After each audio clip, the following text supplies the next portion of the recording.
I think to your point about fandom, and you mentioned Coke, if you think about the word Coke, it's the second most known word in the world after OK.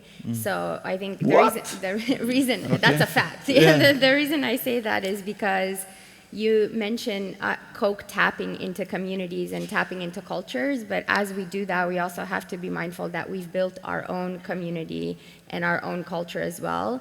And people connect to that community because of the brand values, because of what Coke stands for. But to your point about how do we, that difficult question you asked, how do you continue renewing yourself as a brand for new audiences? That's a little bit of what we're trying to do through the platform that we have, which is called Coke Creations, which is maybe if you think about what Originals is to Adidas or Jordan to Nike, in a way, that's how we think about Creations to Coca Cola.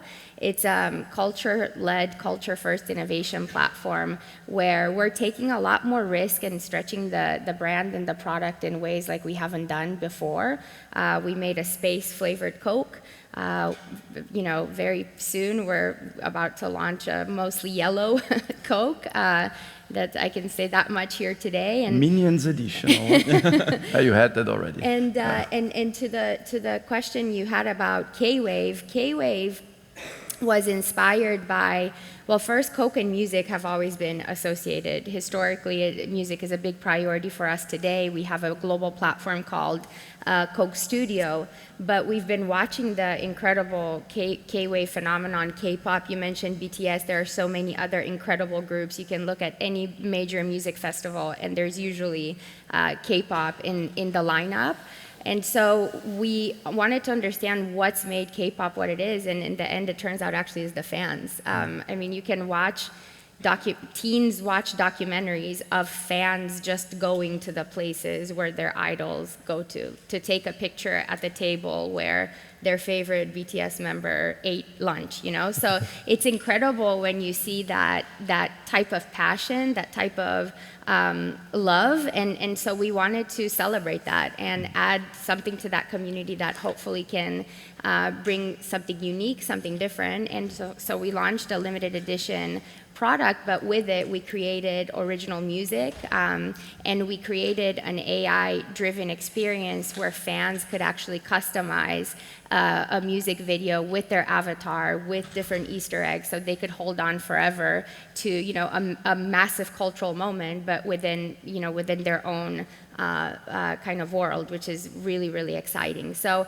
I think on this journey of renewing the brand, we have to keep stretching into communities, but as we do that, not just show up, but try to bring something special, something valuable that then hopefully starts someone's relationship with Coca-Cola. Maybe K-Wave could be someone's first Coke.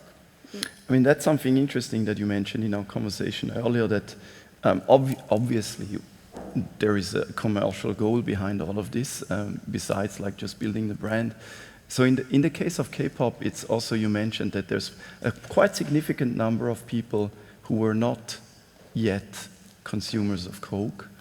Can you give us a bit of an insight into how you assess that internally, like the success of the campaign, and is this like a dry exercise of just looking at some numbers and that's it, or how do you do that? Is there a 101 playbook? Well, one of the key ways, because this platform is so social and so digital in nature, is actually through social engagement. So we can see in our social channels if the people we're engaging are new to the franchise. And what's interesting is with Creations, over 78% of them are, which is really incredible, and that's not common for most of our initiatives.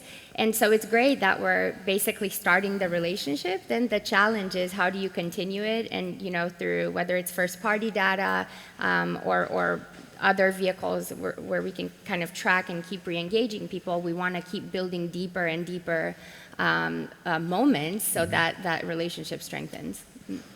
That's an amazing thing to be able to tap into those huge, I mean, again, like I think not every brand, if you're like a small company, you cannot tap into those communities. You wouldn't have the scale to do so.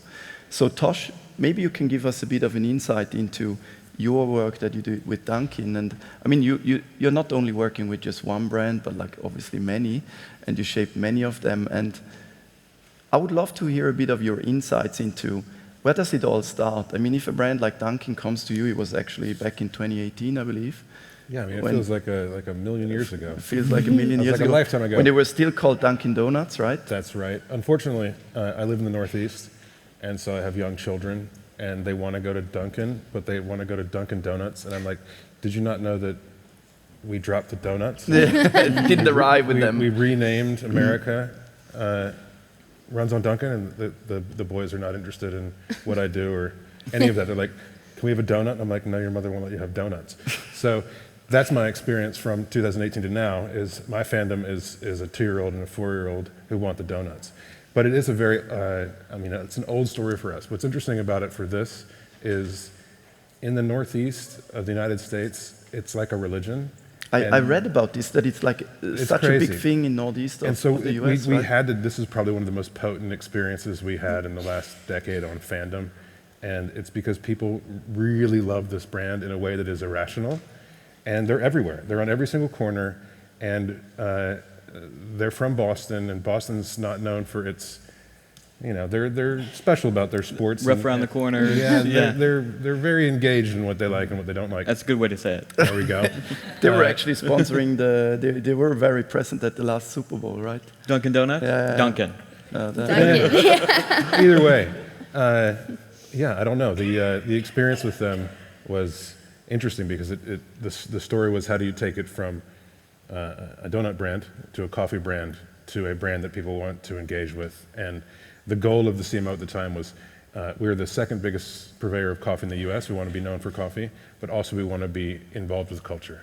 And so what the team did, and there's some of them in this room, is they created a brand that is sought after. And so people wanted to wear the brand. I think the last engagement we did with them was a wedding. And the wedding, both of the grooms wore Dunkin' tuxedos. And so it's a crazy amount of love that they have for this brand that we tapped into. And it was really us just understanding our audiences and finding out what they wanted. That's, you know, if I would have interviewed my children, they would have said, keep the donuts. But everyone else we talked to, they said, drop the donuts. They're still there. You can They're still still buy there. them. We can still have the donuts. Yeah. But it's interesting that you mentioned this, you know, going, basically like have like merch and all that kind of stuff. You go beyond just like their core of their products. And you did something similar with the Chiefs when you mentioned to me some activations that you did beyond just sports. How important are those activities beyond sport, and how much of a focus is it for your brand? I think it's a critical focus for us. You asked me earlier also about, you know, what happens when your team's not winning. When you think about sports in general, you think about it, we're just like an American football club. They play the game, you go home, whatever. We think about it a little bit deeper than that, as, you know, we're not just an American football club, but we're an entertainment brand. So what we do is the product of entertainment, right? So what you see on the field, obviously entertainment, but then every other brand touch point needs to be entertainment. So ways for us to win off the field is through kind of engagement, activations, things like that, where you can have unique experiences with the brand that you might never have done before. And this past year, we were obviously Super Bowl champions, feels very good to say. Obviously. But we had that game in Germany, and so, you know, we had a moment where we thought to ourselves, well, how would a team that's trying to be an entertainment brand, trying to become the world's team, how do we show up for this game? And instead of just, you know, having a pop-up bar experience, generic, you know, wash, rinse, repeat, we branded a boat, and we called it the Chiefs Championship, right? Yeah, I know. Nice little play on words there. Props to the copywriter on that one. But it was a really cool, amazing experience where all these fans who get to have their very first brand touch point, you know, where they get to remember that, like, oh, you know, if I align myself with this brand, I'm aligning myself with a champion. Mm-hmm. And here's parts of their brand history and things like that. So I think that that's the critical way for us to win off the field, is by creating some of these unique activations that only we can do.